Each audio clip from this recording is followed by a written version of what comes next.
Trump and Bernie Sanders both riding a popular revolt on opposite sides of the aisle.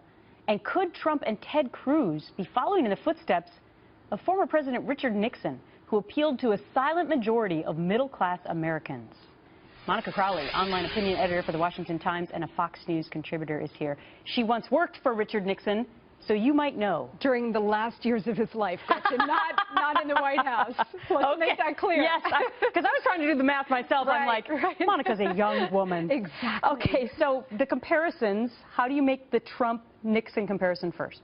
Well, it's interesting because what Richard Nixon was able to do was he wasn't part of the establishment. He always resented the establishment. The establishment never accepted him. So you see a lot of that in Donald Trump.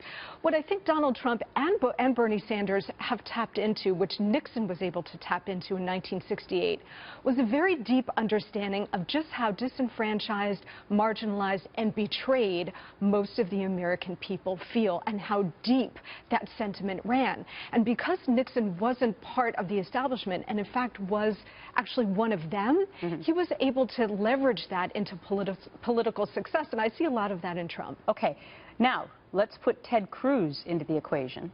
He has been described as shrewd and an ambitious politician who lacks a personal touch, but found a way to win nonetheless, and that was the same way in which Nixon was often described. Do you see similarities there? There's another adjective that applies to both, which is brilliant, and maybe visionary is a secondary adjective. Yeah, I mean, I think when I see Ted Cruz, and Ted Cruz is a friend, and I've been following his campaign, I see a lot of Nixonian elements to it.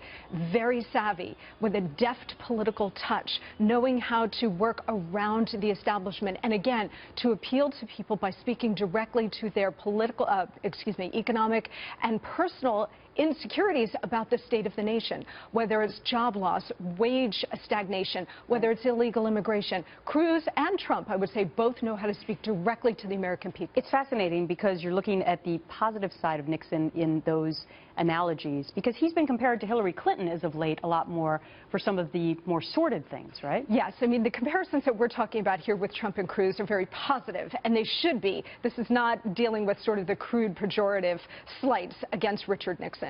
And I think that the analogies are actually quite appropriate by going over the heads of the media, over the heads of the establishment, directly to the American people and speaking to them. Remember, Gretchen, that Nixon was, before there were Reagan Democrats, there were Nixon Democrats. Right. It's so important. Union guys, lifelong Democrats who he is able to speak to again about their economic insecurities in particular and create whole new coalitions. We will see what happens. Monica, thank you. You bet.